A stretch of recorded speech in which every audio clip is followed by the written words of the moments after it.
Well, good evening, everyone. It's Wednesday night at 7 o'clock, and you know what that means. It's time for Everything Matters with Ed Munoz and David Zere. And here they are. Here's Ed and Dave. Thank you, Eric, very much. I appreciate it. I'm Ed Munoz. You're watching Everything Matters. I'm here with my co-host, David Zere. Dave, how are you, buddy? Hi, Ed. How are you? I'm doing great. I want to say hello to America. We're broadcasting worldwide on internet radio here at WLINY.com.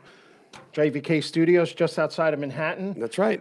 We have a great lineup tonight. Let me tell you something. I'm very excited about this. I've been thinking about this guy all day, James O'Keefe. He'll be calling in later on about 7:25 mark.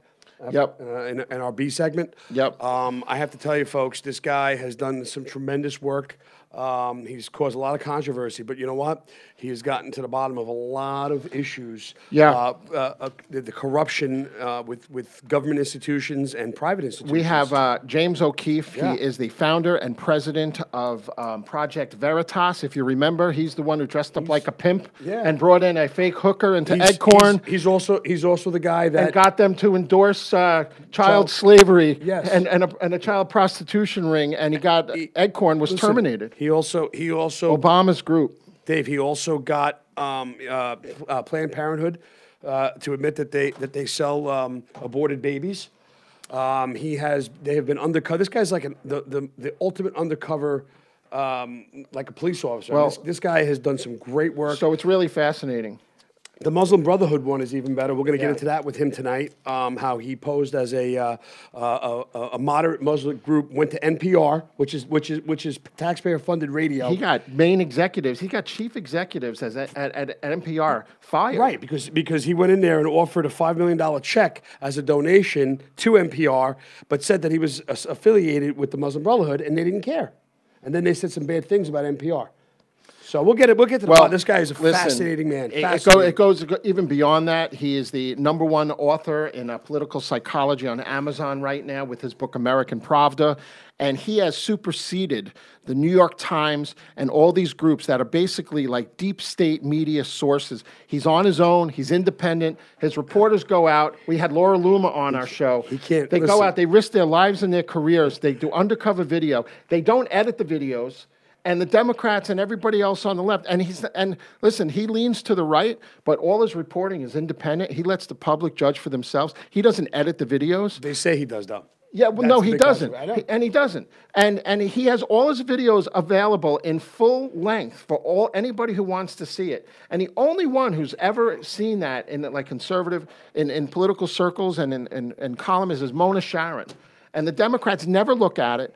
You know, so NPR didn't even contest when he exposed them as being phonies. They didn't even contest it. No. They just fired their executive on the spot. How about this one? How about when there was the United Teachers Federation was having a holiday party, and the guy who was the board of elections, the commissioner of the board of elections in New York City, what's his name? Alan something. I can't remember the name now. Yeah. He was on camera talking to James O'Keefe, saying that there's so much voter fraud in New York City that de Blasio just hands out these ID cards. You could just, say, hey, listen, I want an ID card. My name is Joe Smith. I think the guy's name is Alan Strickland. Anyway, the Democratic Party did not renew his 4-year contract to be the board. Listen, he forced the resignations of Medicaid staff in Ohio for fraud. He inspired Texas to open criminal investigations into voter fraud. New Hampshire, he got them to actually pass legislation because of the voter fraud that was going on. Let me tell you in Virginia, they changed the voter laws after they caught a congressman's son in the act of encouraging fraud on hidden video. You brought up something before, and you said he's alone. He's not alone. He needs security because let me tell you something. Some of the things and careers and the swamp that he's drained, he's got to look out. And be careful. Well, that's coming from a guy in the security industry. I met him a couple of weeks ago, and he had a speech at his book launch, and it's exactly what he was saying. But these guys are willing to put it all on the line, and he's got some great quotes from Alexander Solzhenitsyn, and Project Veritas means truth. So he's trying to get the truth out. We might need 3 hours with this guy. Yeah. I think a half hour is not going to do it. But anyway. So we got FISA courts, right? Yes, let's get on to other news. Remember when the Democrats were so against FISA courts? Yep. Right? So now they're abusing the FISA court and investigating private citizens with fake information paid for by a political party. Imagine that was reversed. Oh, forget it. Imagine Trump did that. Oh, forget it. There'd be riots in the street. Buildings would be burning. Listen, right I don't now. understand how Obama has not been arrested, Eric Holder hasn't been arrested, Valerie Jarrett, that whole administration. How are these two, Peter Strzok and Lisa Page, still working for the FBI? How is this possible? Well, the latest text actually reveal that Obama wanted to know what was going on. And he's on TV, and he's in that interview, I think it was 60 Minutes. Absolutely not. I'm not interested in any political investigations of my opponents. And it's proven now that he was asking the status of what was going on. And they reported back to each other that POTUS wants to know everything that we're doing. He wants an update on everything. It's just incredible. Listen, Eddie, the double standards is, for me as a common American, it just drives me insane. It gets worse. Senator Chuck Grassley is going to recommend charges. This is crazy. Let's do the perp walk. Oh my God! Start with Obama, right? Steele, Lock him up. Put him in chains, baby. He misled the FBI. Handcuff him. This British agent. And if anybody thinks that the Russians wanted Trump in office over Hillary, they're total quacks. I want Comey in handcuff chains. I want McCabe in chains. I want everybody in the FBI. Everybody knew about it. Rosenstein. Everybody knew about it except Obama. He's got to be in leg chains. He's got to be rear cuffed. But seriously, do the perp walk, man. This is like a philosophical, ideological question. The Soviet Union always runs over America when a Democrat is president. They expand in Georgia, in the Ukraine under Obama. You know, they do all these things. Why would they want Trump in office? It doesn't make any sense. And like Mark Levin says, 100% they wanted Hillary because they know they can spread their imperialistic tendencies around the world. And it's just a fact. And if you know your history, you know I'm right. But here's the thing. The left, okay, their ideology is in full swing with the Russians. Yeah. You know, socialism and big government controlling everything. Well, whereas Trump is a capitalist. He's funny how the Russians guy. are automatically, all of a sudden, the enemy of the Democrats and the liberals. Don't you remember? Remember Phil Donahue kissing the ass of Gorbachev on TV? What about this? During a debate with Mitt Romney, and Obama told Mitt, listen, the 1980s are calling you. Your foreign policy is calling you from the 1980s. Yeah. Remember that? I do. Now all of a sudden, everything is about Russia. Congressman Peter King came out, and he's saying there's more evidence of Russian collusion with the Hillary campaign than with Donald Trump. You know, the victim has become the perpetrator. Trump was a victim of a FISA court issued by the second most secret court in the United States next to SCOTUS, the Supreme Court. And they were wiretapping his office, just like he said when he first took office. My question to you now, Dave, is the whole Flynn situation where he pled guilty, okay, to cooperate. Yes.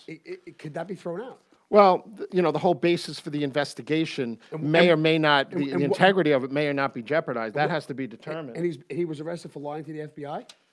Well, and it wasn't about collusion. It had nothing to do with it. And the same with Manafort. It had to do with events that were 11 years prior to him being affiliated with Trump. 11 years prior. Yeah, that's what happens with these special investigations. That's why Trump shouldn't meet with Mueller.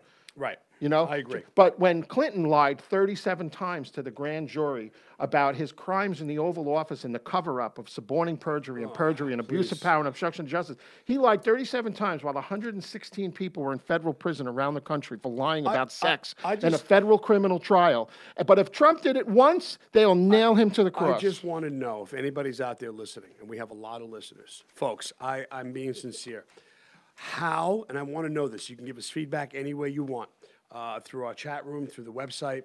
But I want to know how this man, Peter Strzok, and Lisa Page, that work for the FBI, how they still have jobs, how they are not in chains. He's in human resources. I don't understand. I am so angry. Peter Strzok is in human resources. He's hiring people for the feds. So listen, FBI agents came out. It's crazy. But I want to know. I want the audience to chime in on this. Because I want to know. I want to know why and how are they still having a job? Inquiring minds want to know. That's right. So these FBI agents came out. They're calling for the FBI to clean house. All these former agents, 34-year agency veteran James Weddick. You know, the FBI leadership is a political organization. This taints all of us. It's so unbelievable what's going on.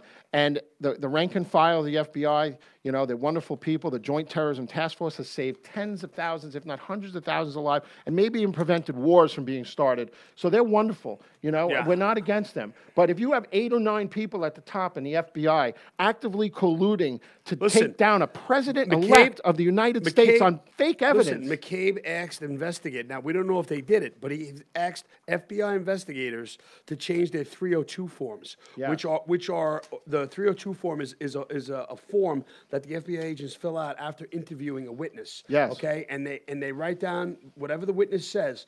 And McCabe, who was acting director of the FBI, asked these certain investigators to change those 302s.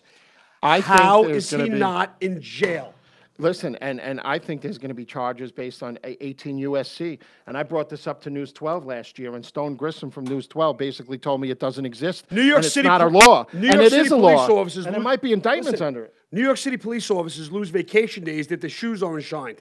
They lose vacation days if they have their hats off when the hat's supposed to be on outside. And I got these FBI agents, right, and the head of the FBI at the time asking his investigators to change a witness form after they interviewed somebody. Yeah. This is absurd. And he writes the exoneration letter absurd. before They can't- 17 witnesses were even interviewed. The city of Detroit won't even pay for a funeral of a fallen police officer. They say they have no money. Okay, Baltimore Police Department is making their guys pay their own restitution if they get found guilty, you know, for malice Listen, or as excess a law force. enforcement member, you should be outraged. I am very outraged. This is, to me, I don't blame you a bit. This has to be taken care of now. And I don't understand. Every time I turn on the TV, I see Trey Gowdy. I see these panels. I see these committees. I'm not a big Trey Gowdy fan. But so. nothing happens. No. Nothing happens. Listen, the Grassley and Chuck Grassley, who's the Senate Oversight Committee, they might be criminal referral charges going on here. Can we get to the economy and a couple other issues really fast? And you have a police update. Absolutely. So we'll do economy and police update Sounds really great quick. to me. Yep. So listen,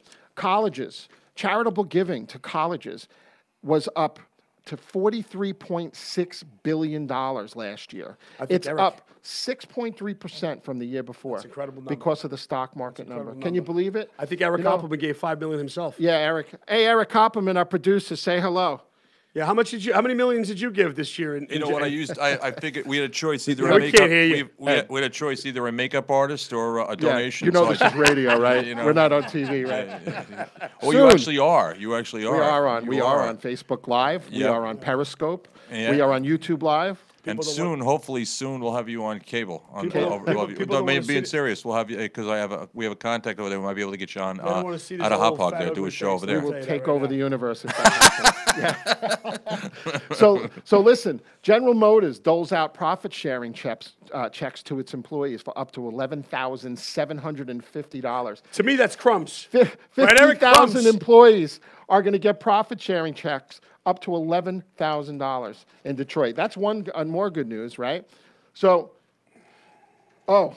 listen, the dead fish, Rahm Emanuel, dead fish Emanuel. A dead man walking is what he is. He's actually pushing Trump's education agenda for more skilled and vocational training because of Betsy DeVos. Remember, everyone said Betsy DeVos was the devil and the Antichrist, and the U.S. schools are going to shut down. Everybody associated with this administration. Yeah. So basically, Trump's right on the money. You know, you can't even call a plumber. And every plumber, I'm in building business. I've been in the building business for 30 plus years. I've been in commercial real estate and building and development. I can't find a plumber. And every plumber I know is making like $300,000 a year. You can't find them. Eric Koppelman, you could plunge toilets, can't you? I know plumbers that make more than doctors. Yeah. But you could be a plumber. Wait, maybe my plumber is my doctor. Wait I worked on oil burners. I saw you before the show. You were plunging in the bathroom. Somebody clogged it. I worked on oil burners for 15 years, guys. He's the producer of JVK Studios, chief cook and bottle washer, folks. Break time. That's Eric Koppelman. Plunger. Break time. So really quick, Jimmy Kimmel said that talk show hosts are liberal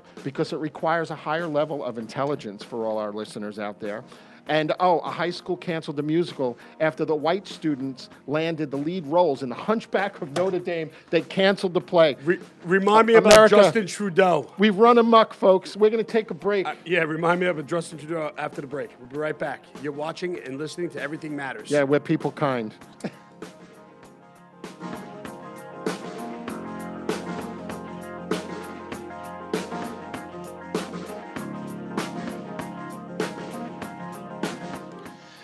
since 1980. All right, Zere Real Estate Services is a trustworthy full-service commercial real estate company servicing commercial real estate requirements throughout the Long Island commercial real estate region for more than 3 decades. All right, office leasing, industrial, commercial real estate services, like I said, since 1980. All right, so when you're looking for, or you're in the market with regarding commercial real estate services, you want to check out Zere Real Estate Services, 631-467-4300, 631-467-4300, 631-467-4300, and of course, the phone rings when I do my commercial here. Stand by, who's ever on the phone there. Bridgehampton National Bank. Well, maybe it's finding a better way to manage your business so you can pursue your passion or have the resources to spend time with those closest to you. Bridgehampton National Bank can make it happen. A Long Island community bank. They offer smart solutions, sound advice, and personal service to help businesses and individuals succeed, and they welcome the opportunity to do the same for you. Check them out at www.bnbbank.com. And now back to Everything Matters with Ed Munoz and David Zere. Thank you, Eric, and thanks everybody for listening and tuning in. You're watching and listening to Everything Matters. We are the voice of the common American. We're the voice of the middle class, and we are the voice of the first responders and our military men and women all over the world, protecting against evildoers and evil people and countries and regimes. That is right, Ed Munoz. Thank you for listening. We're just outside of Manhattan. We're broadcasting nationwide. We got a really full news cycle here. We just went crazy on all these issues. We have our guest on the phone already? Absolutely. He's calling in for the 7:15 interview. Yes, sir. James O'Keefe. He's live on, Mr. O'Keefe, you're live on the air with Ed Munoz and David Zere. Everything Matters. Hey, great to be with you guys. Thanks Hi, for having James. me. This is David Zere. I met you at your book launch party about 4 weeks ago, and I was at the Cernovich dinner with all the chaos with Antifa and hanging out with Chelsea Manning. Oh, yeah. So this is my James. co-host, Ed Munoz. How Say are you, hello. James? How's everything going? Things are going great. Things that we relaunched the book, and it's been a pretty big success, and we're just very busy on many, many projects. Well, as you listen, can imagine. I'm a retired New York City police officer, and some of the work you've done resembles a lot of undercover police work, and I admire it. I admire the courage. Thank you. And the dedication of getting the truth out. And it's done with such integrity. I'm a huge fan. Like I said, you'd have a spot in the NYPD in a heartbeat. Well, I appreciate you saying that, and that means a lot coming from law enforcement. And in many ways, it's like, the prostitution business and the intelligence gathering business are the two oldest professions, and we managed to combine both when we did the Acorn undercover investigation. There's so many. Oh, my God. Before you got on the air, we have so many things we want to go over. I mean, it's incredible. So James, can you just tell us a little bit about Project Veritas? And we want to talk about that. I know it's an older story, but it really launched you. And tell us what you're up to now outside of your book, American Pravda. And everyone go online to Amazon, download it to your Kindle, American Pravda. It's the best-selling book for political psychology category right now. So go ahead, James. Well, I mean, Project Veritas is an undercover journalism organization. We're the nation's premier undercover journalism organization that believes in giving unfiltered facts and information to people, giving them the raw data so they can make their own conclusions. And that stands in stark contrast to the mainstream media, which wants to force-feed narratives down your throat. In fact, we've lost what facts even are. I mean, they would have you not disobey the evidence of your own eyes and ears, when in reality, that's exactly what we need to trust is our instincts and interpret the world for ourselves, not to have someone tell us why we should vote for somebody. We just need the facts. So Veritas is about we've exposed fraud in political campaigns, voter fraud, the border fraud, insecurity at the border, by showing people images and showing people in their own words in those private, unguarded moments. And that's what's made all the difference. We've changed legislation. Voter ID laws have been passed. Hillary Clinton's close advisors resigned during the election. Antifa punks were arrested and charged with crimes. We do these things, and we get results, but we circumvent the mainstream media in the process. And that's what this book, American Pravda, talks about, that process of doing it. I would assume that Project Veritas and yourself are the subject of many meetings with these government-run organizations like Planned Parenthood, obviously with the demise of Acorn, but I'm sure there's many thorns, and you're probably in a lot of manuals across this country. Would you agree? Absolutely. I mean, we are on their radar, and they're probably trying to avoid being detected. But what's amazing is that instead of actually changing their behavior, that the exposure of corruption becomes more of a problem than the corruption itself. Yeah. And that's what happens. You know, they're looking over their shoulder. But in many ways, we're making the world a more virtuous place, and we're deterring the fraud because people don't want to get caught. Well, that's good, and that's what we need. Could you explain to our audience, with the Association of Community Organizations to Reform Now, ACORN, can you explain how you got the idea to go undercover and expose what they were doing, and just let our audience know? Well, this is 8 years ago. We went undercover into ACORN posing as a pimp and a prostitute, and they were talking about circumventing tax laws, giving us advice on how to cheat on our taxes and how to disguise the underage prostitutes as dependents on the tax forms. ACORN got defunded by Barack Obama. They literally shut themselves down, shut down. Barack Obama signed the legislation defunding ACORN, and both houses of Congress were democratically controlled. So you had to. You know? I mean, it's insanity. You It really folks, is. We're not, folks that are listening, we're not making this up. We're talking to James O'Keefe. He's the head of Project Veritas, and it's just a remarkable organization. So, James, this is Dave Zere. You know what I love about your book? It's everything I've been thinking for 35 years, you know, as a younger conservative when I was 13, 14, and getting into all this and politics. You know, your Alexander Solzhenitsyn references. Alexander Solzhenitsyn, Yeah, I went to Russia when I was 16 and saw military vehicles in the street, and it was still communist then. It was terrible, you know. So, you know, we get it. I know all about Pravda, and you know, your quotes are so great. There was one in particular. I know you were telling me about your friendship with Andrew Breitbart. I got to meet him once. Yep. And how he help you orchestrate releasing these videos incrementally. So one would come out, and then you would do like the Baltimore story, and then you would do. I mean, it was really fascinating how you rolled this out. You were like a one-man wrecking crew. That's right. I mean, Andrew Breitbart, whose book Righteous Indignation was all about fostering outrage and moral consensus. I mean, that's really what we do. Is we bridge together. You know, there's a sort of philosophy, there's a discipline behind this. You know, it's not just like the FBI or the CIA. It's journalism, but it's gathering information in such a way that, I mean, Andrew Breitbart called those ACORN videos the Abu Ghraib of the Great Society. It was something that everyone could understand and be repelled by. Yes, our video bumper was flashy, and the networks used flashy graphics. I wore a pimp costume, you know, but I posed as a pimp, and I said I was trying to whore out underage girls. And what was remarkable about what we do is that it's almost like our very existence is a threat to the media. I mean, they feel threatened by the fact that we exist. And the more we do, the more they desperately tug at the narrative, and the more they desperately defend their own narrative and opinions and conjecture that isn't based in fact. Yeah. This was journalism when I was a child. I mean, you had, you know, the local news would have somebody go undercover all the time. Well, 60 Minutes, you know, based their whole thing on it. And that was real journalism. You know, whether you had a political opinion to the left or to the right or stay in the middle, you never, as a journalist, look at 2020. You never put it on the table, right? But they've always had the. Well, I mean. I mean, history is replete with journalists who could not be bought or sold. I mean, Abby Hoffman. I mean, going back 100 years, everyone remembers Upton Sinclair's The Jungle. Sure. I mean, that guy posed as a worker carrying a lunch bucket, pretended to be a worker, and covertly interviewed workers for months. He had an extreme agenda. He had a workers' rights agenda. He was basically almost a communist, which is fine as long as he's reporting facts. And by the way, Upton Sinclair, when he wrote The Jungle, it was filled with, embellishment.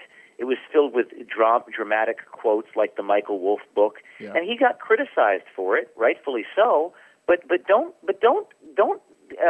applaud Michael Wolff and applaud Upton Sinclair and look fondly upon what people like Nellie Bly did and Geraldo Rivera did, and Pulitzer Prize winners at the freaking Chicago Sun-Times who actually went in, strapped a camera to the ankle, and got a ballot in the name of somebody else and won a Pulitzer Prize for it. That's crazy. Because I can tell you what we do is definitely more solid factually than what those guys did, and we are lambasted for it. Why? Because the information is false? No. Because the information is true. That's why we get attacked. And the more true it gets, the worse it gets. the Well- more lethal the journalism becomes, the more attacked we become. And there's something just wrong with that, don't you think? Edmund Burke said, awful. all that's necessary for the triumph of evil is for good men to sit there and do nothing, right? Like in your book. And you know, you're an important asset. And like the way you describe yourself in the book is that you're a disruptor. Yeah, it's not well- that you necessarily have the ideology that's conservative, but you're anti-statist and anti-status quo, correct? Yeah, we're pro-fact. And oftentimes in this George Orwell, who I quote extensively in this book, has said, truth-telling in a time of universal deceit is a revolutionary act. I mean, if you're telling the truth, you are considered to be a disruptor. I don't know why. I just consider it truth-telling. But the thing about the thing about journalism is, and I feel like it's deeply ironic that we're giving a journalism lesson to journalists, but that's what it is. Journalism is the first draft of history. There is an objective way of the world. The world is not. The world is the way it is. I mean, you know, someone crosses the street and gets hit by a car. That's an event. That's a fact. It doesn't matter who's telling the story. The postmodernists would have you believe it's all about who's telling the story. That's why with the memo, it's all about who wrote the memo. There are facts behind what the memo is. There was a meeting. You know, McCabe did base his thing off of Steele's dossier. That's a fact. It's in a transcript somewhere. Yeah. It happened, and we've lost fact finding in this country. We've become a nation of he said, she said. Hands up, don't shoot. Yeah, you know, a false narrative. You know, hands up, don't shoot. Based on a false narrative. I mean, journalism has taken a turn for such. I can't even say to the left. It's just taken a turn for the worst. You know, I have a friend of mine that I won't mention his name or his paper, but he writes in a prominent newspaper out somewhere in the Midwest. And he told me the other day he's very lucky. He's allowed to write what he has to write, and his editors don't stop him. Okay, and he tells the truth. But the rival newspaper across the other side of the city, it's a major city. Their editors do not allow their journalists to tell the truth. Everything is geared towards their agenda. And that's a fact. everything is about the narrative. Everything is about the narrative. It's all about the narrative. What is that grounded in?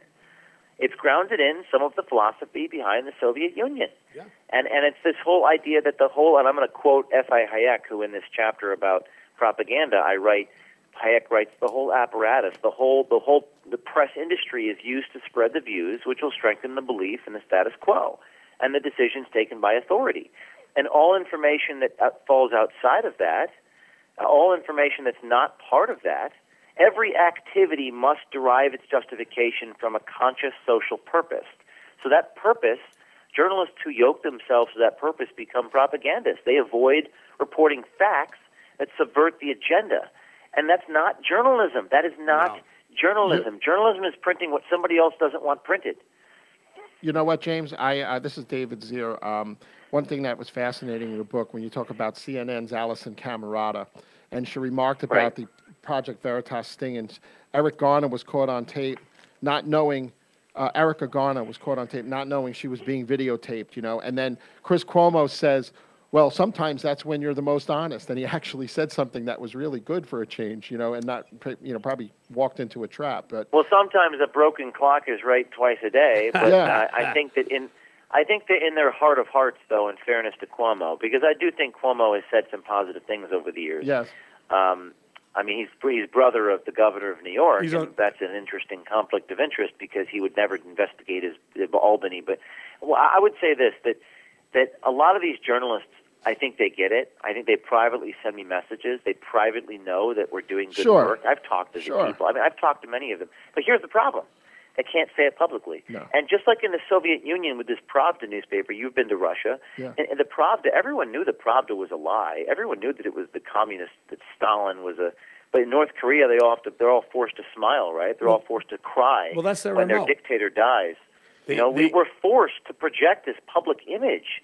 The journalists are forced to criticize me, but in private they praise me. It doesn't make any sense. And it's these governments of past would use journalists and newspapers to promote their propaganda, promote their agenda, and if you went against it, they'd use the law enforcement aspect, like we see now with the FBI.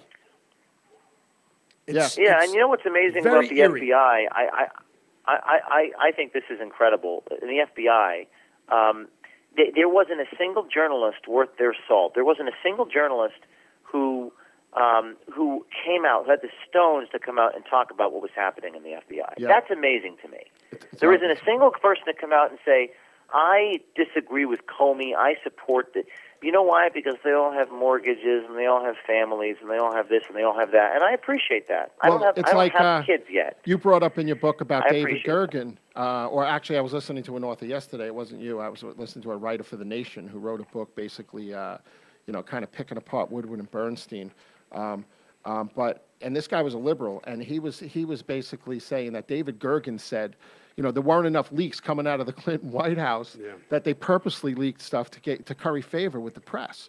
And you would think that, how could they not be aware of what was going on? It's unbelievable. James, Well, I mean, listen. I talked to a guy in the Special Forces who I was asking. I never understood why soldiers in our country are willing to make the ultimate sacrifice. They go to hellholes like Iraq, knowing they might die for their country. But here, nobody is willing to sacrifice anything in Washington, D.C. I mean, can you name people in Washington, D.C.? I mean, James Comey and what's the guy from Bob Corker and Jeff Flake? They're not. They're resigning because they're not going to win re-election. Exactly. They're not resigning. They're not doing. So I asked the soldier. I'm like, I don't understand why the soldiers get. And this is what he said. He said, and I quote him in the book: "For all the soldiers we have with the moral courage to get on overseas," he said, his voice rising, "not one effing careerist FBI agent had the stones to stand up and say, here's what's going on to the DOJ." He was referring to those many FBI agents who leaked their displeasure about Comey's bewildering refusal to bring charges against Hillary.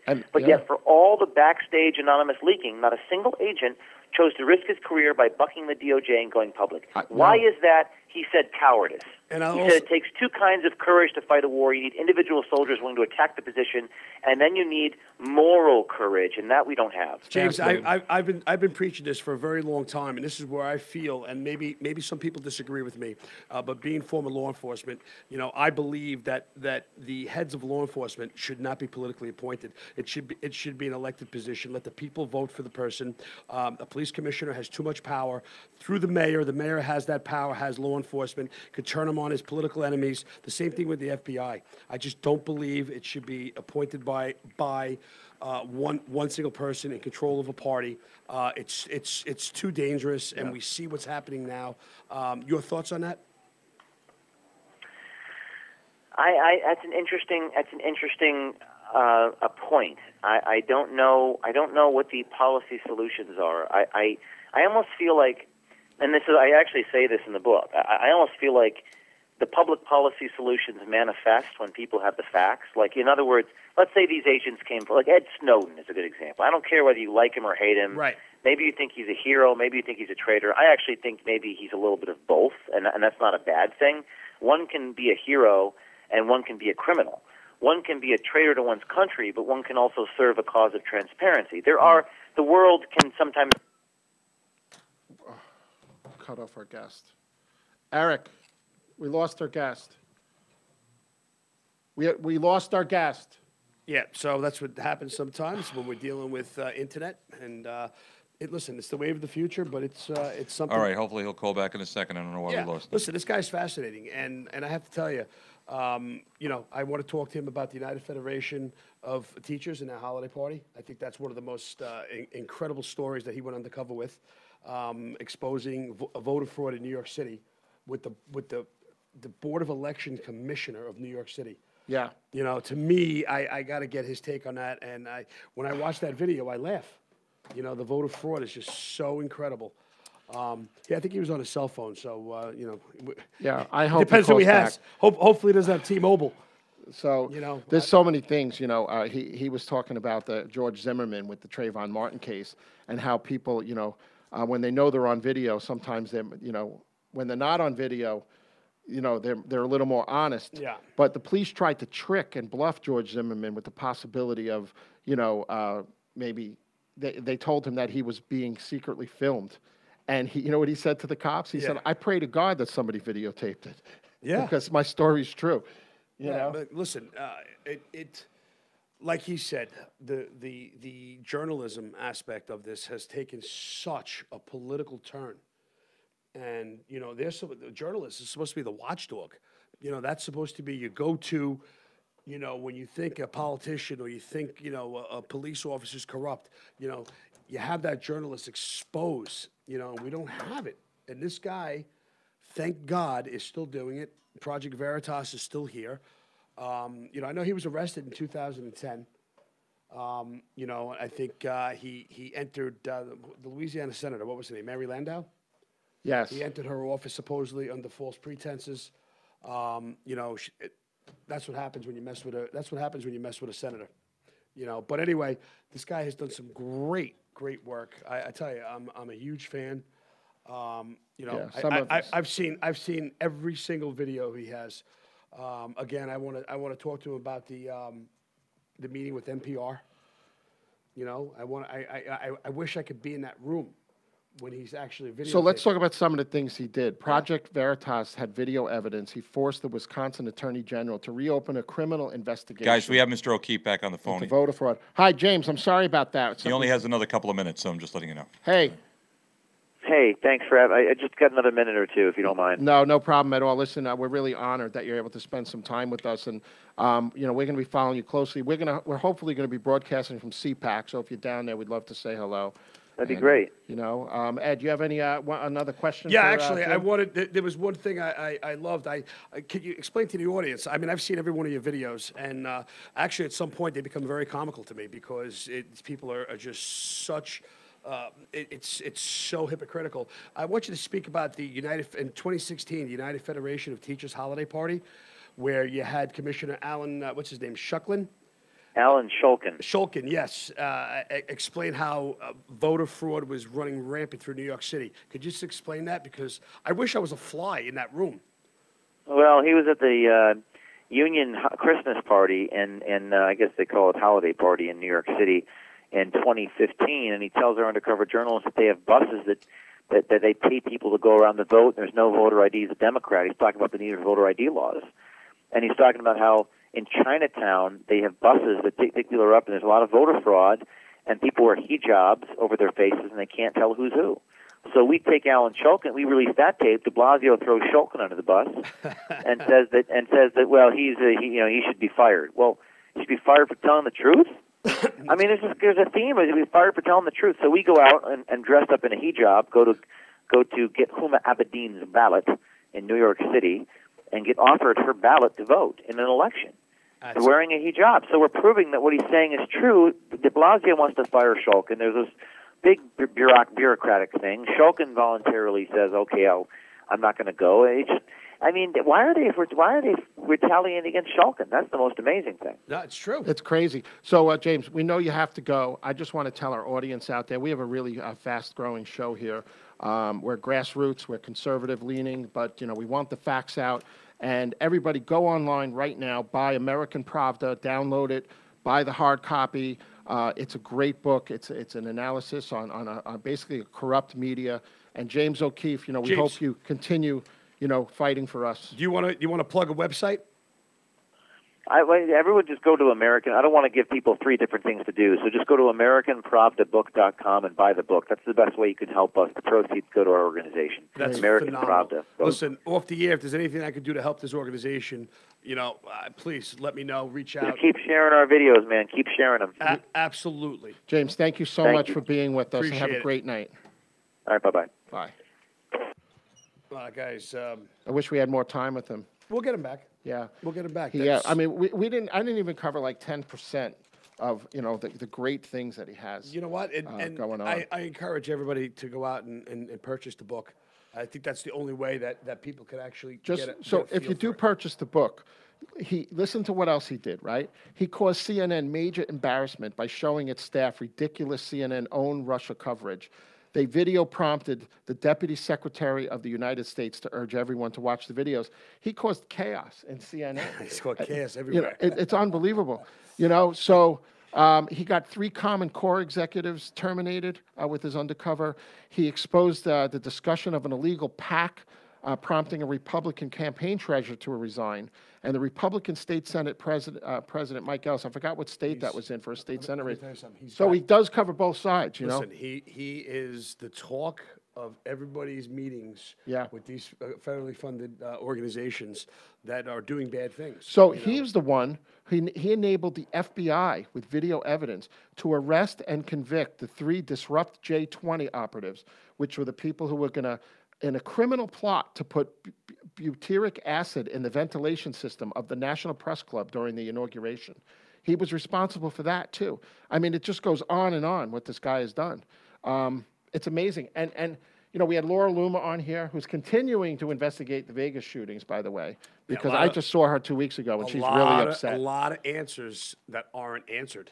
She's a lot of great. questions that aren't answered. It's You know, ridiculous. she keeps changing her identity and sneaking into Hillary Clinton, fundraisers and videotaping people saying really stupid things. It's unbelievable what she's Hillary doing. Clinton needs to do the perp walk as well. Yeah. She needs to be in chains and handcuffs. That's it. So, you know, Listen, everybody go buy that book, American Pravda, right away. Really, it's worth it.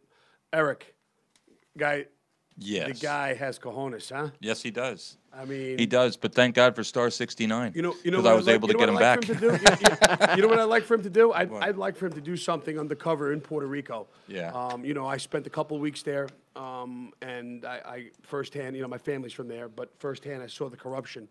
I'd love for him to somehow get his Project Veritas into Puerto Rico to uncover all the corruption with these local mayors and the governor and the mayor of San Juan, because it's pathetic. Yeah, it's crazy. It really So is. we got some more news here. You want to talk about your police updates? Yeah, I want to go through Police One updates. Yeah. We have a couple of stories in the news locally here in Nassau County, Long Island. There was a police officer several months ago that was arrested for excessive force by hitting a guy he was fighting with. Him and his brother were drunk, intoxicated at a bar.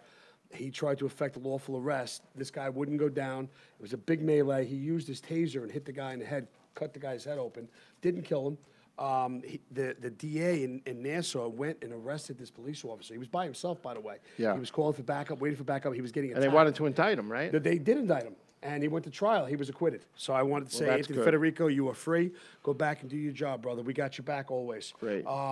Again, sadly, this is becoming almost a weekly update. The 3rd Colorado deputy has been shot and killed on duty the last 5 weeks. He's Deputy Micah Flick, 34 years old. It was involving a stolen car and a 19-year-old with a handgun. The perp was actually shot and killed. I won't mention his name. I won't give him the fame. But the deputy is survived by a family. And again, it's something that is so sad. And we need to have a national discussion on it. And no journalist will actually tackle this. And that's something maybe we could discuss when we go to CPAC. Yeah. I just want to let everybody know that the Manhattan District Attorney, she is no longer going to prosecute fare beaters, or as we call it, jumping the turnstiles. So basically, she's telling anybody in That with Manhattan, David Dinkins again. yeah, you could jump the turnstiles and not pay for me, and you're not going to get prosecuted. Yeah. So now you can urinate in the street, you can drink, you can smoke weed, Right. and you can jump the turnstiles. So you're Is there anything you can't do in New York They're City? promoting lawlessness, and then for those of the people that pay the Metro card and you actually pay a fare to get on, now what do? Should I not pay? I'll jump the turnstile. It's I'm not going to get unbelievable. prosecuted. Last one. Yeah. Last one on my police blotter here. Very important. 5 Baltimore police officers have been ordered to pay damages that was awarded to a perpetrator that they arrested, and these police officers were found to have used excessive force and malice during a car stop. Each of these officers are going to be paying approximately $40,000 each of their own money. They're not being backed by the city. They're not being backed by the union. These guys weren't arrested, okay? They were not charged with a crime. They were just found that they used excessive force, and they're not going to pay for these guys, okay? They're going to take 25% of their gross pay biweekly and pay Wow. restitutions to this perpetrator. Wow.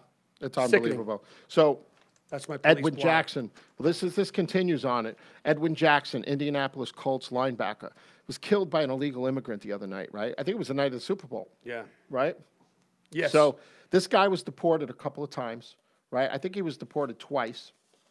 So you would think the NFL would come out, and take a stance. Instead, this ass, Reggie Bush, comes out and says, Donald Trump continues the xenophobic narrative or whatever the hell he said. I mean, this guy is such Listen, a Reggie jackass. Bush is insignificant. He was a marginal professional football player. Where is the NFL going to take a stand on this? One of their own gets killed by an illegal alien, No, they won't. So listen, there's another illegal alien who was deported 44 times in 15 years. He tops the Fed's list. They're arresting thousands of these, and I talked about it. I don't think you were here a couple of weeks ago, but Florida, they started. I think it was in the Miami-Dade Police Department, or a department right outside of there. They're holding people they arrest for an extra day or two, so ICE can get there and deport them, which is like a first in the country. Listen, so it's like a test you know slate. my theories. I think every politician that defies a federal law should be indicted and prosecuted to the full extent of the law. Yeah. Because again, without laws, we're a nation of nothing. So speaking of lawlessness, another undocumented immigrant, which is another term for illegal alien, a guy at a bus stop came up to him because he was urinating, and the guy who tried to stop him from urinating got repeatedly stabbed. This was in Maryland. So a guy tried to do the right thing. He was relieving himself in plain view of fellow bus passengers. He reached in his back pocket and he grabbed a box cutter. Yeah, and the guy suffered serious lacerations and 3 deep cuts to the neck, almost killing him. He's an El Salvadoran national who's in the United States illegally. I think ICE got a hold of him at least. Thank God. We got to talk about this. I know last week I went on a rant on how many times I could say jerk, and I don't think I said jerk tonight once. Well, you were supposed to say it Justin 72 the times jerk last week. You didn't Trudeau. Get that. Oh my God! Can we talk about this jerk for He's 1 such a second? flake. What is he doing to our brothers and sisters north of us? He's shutting down free speech in Canada, and he's awarding terrorists. They and want to he's changing change the their dynamic. national anthem Yeah. from sons Yeah. to us. So this girl gets up and says all this liberal nonsense. For The women mankind? are going to improve Motherhood. mankind. Yeah, motherhood is going to. And improve he said, mankind. and she said they're going to make mankind better. And what did he say? People kind. We don't say mankind. Such an ass. We include everybody. Such a jerk. So we hosted. We run an Alert Long Island chapter. He's got to be done. We had Valerie Price on our Yes. show, who's head of ACT for Canada, and she's defending free speech up there because in Canada they don't have a First Amendment, people. So if you're People not are getting grateful to live they're here, getting you better wake prosecuted. up. They're getting They got prosecuted. So he's shutting down free speech. So we hosted her on Monday. you can't- She was so outraged Dave, about you Trudeau. can't be in an office. You can't go to the coffee machine in the break room. You can't say something like mankind, or if you say something People kind. against like people kind, Did or he if say you made a person kind or comment, people kind? if you made a comment against Justin Trudeau and what he stands for, you could be prosecuted. How about Jerko kind? He is the biggest jerk of all jerks. Yeah, so there's a new story. A New York Times columnist, David Brooks, who's just an agent for the left and like the far left and evilness. It's unbelievable. He basically said that immigrants are superior to Americans and their children, which was nice. Thanks, Dave. So we have so many things going on here. I think what everybody gets confused, and I see it all the time, and I have to tell you, I try to watch other news organizations. Chris Cuomo is unwatchable. Even on Fox News, God. guys like Shepard Smith they're unwatchable. No. But in order for me to have an objective opinion, I have to do it, and I put myself through it, and I have to tell you, But they just lie. it's hogwash. It's unbelievable. Listen, you can hate Rush Limbaugh and Sean Hannity, but they're not up there lying. They have the best shows, hands down, of anybody. And everything they say they can back up with facts. And it's just the way it is. And everything that CNN and MSNBC puts on is just total garbage. I mean, CNN sometimes has some clarity. Where? I don't know. I was just trying Give to me be one nice. example. I don't know. They have Ryan Morrow on, who was on Fox this morning. I texted him. Ryan Morrow of the Clarion Project specializes in Middle East policy and counterterrorism studies, and they found his documents in the Bin Laden compound in Abbottabad when we killed Bin Laden. And he's been on our show. He's coming back on the show, and he was great. We'll jump into that in a minute. You want to talk about the Super Bowl in Philly? With The riots? Please. Oh, my God. Well, listen, I'm a Giant fan, so I can never, ever, in a million years, ever root for the Eagles. I was all excited because they're the only team who didn't sit once during the season, and then the fans got to go and blow it. And it wasn't just black people or Puerto Rican people or white people, or it was everybody. They were like crazed. They were crazed. I wanted There's to a video of 7 white kids flipping that I car. wanted to go to the Super Bowl. I would have sat in the stands and shout, "Where are the Eagles? Play Desperado." What do you mean? Oh, you don't have your headset on. Yeah, you know? So it's like, yeah, that's crazy. I mean, they had to put gear oil on the phone poles, heavy-duty gear oil, to stop them from climbing It's the like poles. the 60s. Didn't they try to climb the grease poles? Yeah, it's Any crazy. excuse to riot, my I'm friend. telling you. As anarchists, people that telling just they don't abide by the law. I'm a law and order guy, you know. And listen, in this country, okay, our government should protect us. Yeah. Make sure we're safe and allow us to make our own decisions based on our lives. So I can teach my children what I want to teach them as long No, as you're it's not within the law, allowed. as long as Now, it's and within there's the no law. father-daughter dances anymore because somebody got left out. Instead of calling it the father-daughter dance and then encouraging people to bring significant others, they got to flip the whole narrative upside down because 300 people have fathers and 20 don't. And now everybody on the 280 can't celebrate the night as a father-daughter dance. you know, It's so ridiculous. I have to tell you too, and we have it in our chat room going on right now. Kim Marie and Cindy are talking about Hollywood. You know, Hollywood has a lot to do with the dysfunction of our country right there's now. no doubt. These Hollywood elites think because they have the stage, and the stage is for them to act, right? Give me comedy, give me a horror film, make me laugh, Listen, make me scared. I don't love want to hear movies. your politics. I am a movie maniac. I don't- love quality movies. But you know what? The 70s had the best movies. Dave, Every movie is so stupid Dave, now. I'm starting, and I'm getting worse as And the day crass. goes by. As I start to ban movies because of actors and Yeah. where they stand and what they're saying. Just shut your mouth and act. Shut Yeah, your mouth. no, and it's make so me laugh. stupid. It's like, and it's in the movies too. Like I saw Nobody cares. the last Superman Batman movie. You know, they have in the beginning a lady in a hijab, and there's a white Nazi guy throwing, you know, trying to rip her out of her restaurant, and like, you know, that's like what's going on in America, right? We're like walking into Muslim-owned stores and pulling them out of stores. It's such I bull. gotta tell you, I used to love Robert De Niro. Oh, I God. used to love his acting. Yeah. Thought he was an incredible actor, and then He hasn't made a good movie in 25 years. But the last 6-7 months, he's opening his mouth and he wants to fight Trump. Listen, old man, you were a good actor. No. Shut up and act. He's not a good guy. a jerk, too, by So the way. we have a lot of like terror stories and foreign stuff. Can we go over like 3 or 4 foreign stories here? Absolutely. All right. So this Saudi guy, we talked about terrorist camps in the United States last week with Phil Haney, founding member of Homeland Security, on our show. And, you know, we were talking about how the FBI finally confirms, after 25 years of having camps in the United States, even before the first World Trade Center bombing in 1993, you know, a Saudi who attended an Al-Qaeda camp is arrested in Oklahoma. They found his resume, I think. I think this is the same guy. At CNN? No, they found his resume in Iraq. He sent a resume to Al-Qaeda. Hey, Eric. Now, You like that one?